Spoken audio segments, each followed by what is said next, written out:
Something beautiful, something good. All my confusion, he understood. All I had to offer him was brokenness and strife, but he made something beautiful out of my life. In Ecclesiastes 3:11 it says, he has made everything beautiful in its time. Or Gloria Gaither shares this beautiful devotional about her daughter Suzanne when she was just a little toddler. And it was the inspiration for this particular song. She starts with this. Suzanne, our firstborn, was always the project kid around our house. As long as we weren't making something, building something, painting something, cooking something, she was a contented child. When she was almost 3, she was working one day with some paints at her little table in the corner of the family room. From the kitchen, out of the corner of my eye, I watched as she confidently made great strokes of strong colours across the large sheet of paper that covered the whole surface of her table. She kept dripping into water and paint, as children love to do. When one trip from paint to paper,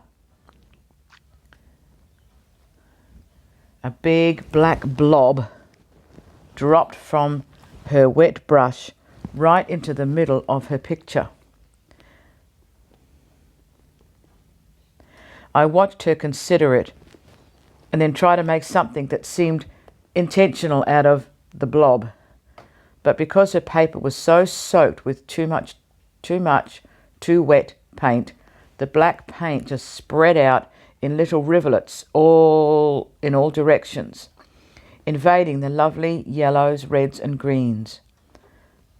I heard her feet pattering across the living room to the bathroom. She came back with a washcloth and tried to soak up some of the paint, rubbing the soggy paper with the end of the cloth. Soon she had rubbed a hole in the centre of her picture, and the colours around it had turned an ugly umber. It wasn't long before she was in tears. She picked up the drippy mess and brought it into the kitchen where I was working. "Oh, Mummy," she sobbed, "I tried to make you something beautiful, but just look.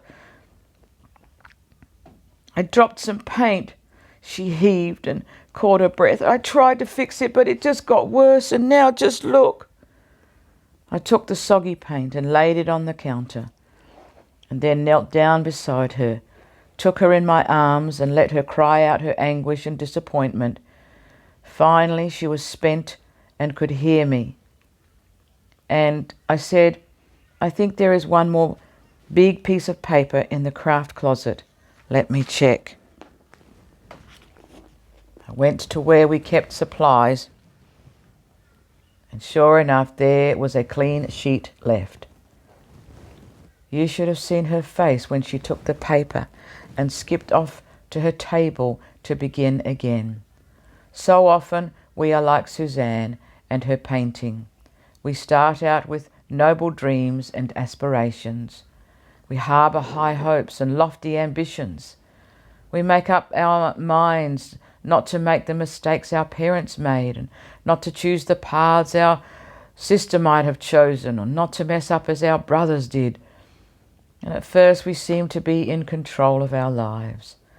We determine to create our own healthy environments. We decide never again to be the victims of other people's choices.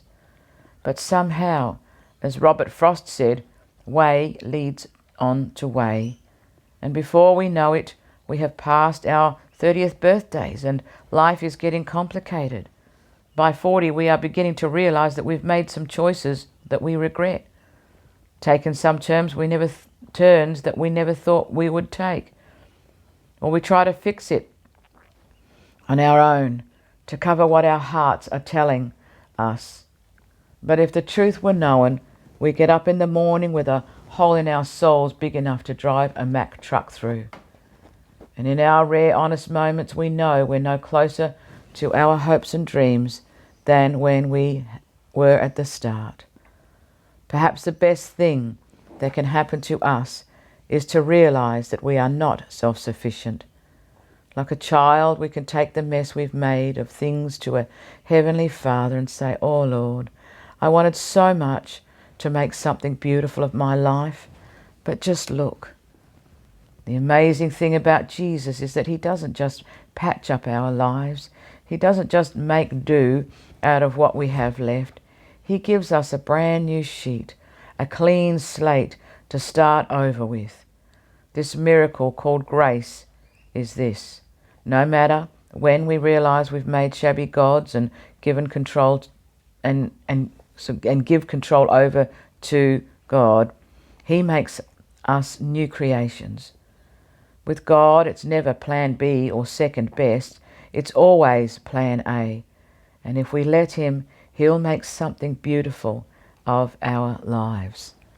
Friends, I hope that blesses you today, and wherever you might be in your life, whatever circumstances you may be facing or disappointments that you may be harboring, I pray right now that you'll just hand over all those shattered pieces of your life, all the broken dreams, and lay them at the cross. Give that piece of paper, as it were, to the Lord, and let him help you to start over again and just give you another second chance, or a third chance, or a fourth chance. It matters not. If you come to him with an honest and pure heart, he'll never turn you aside, and he will make something beautiful out of your life. I promise you.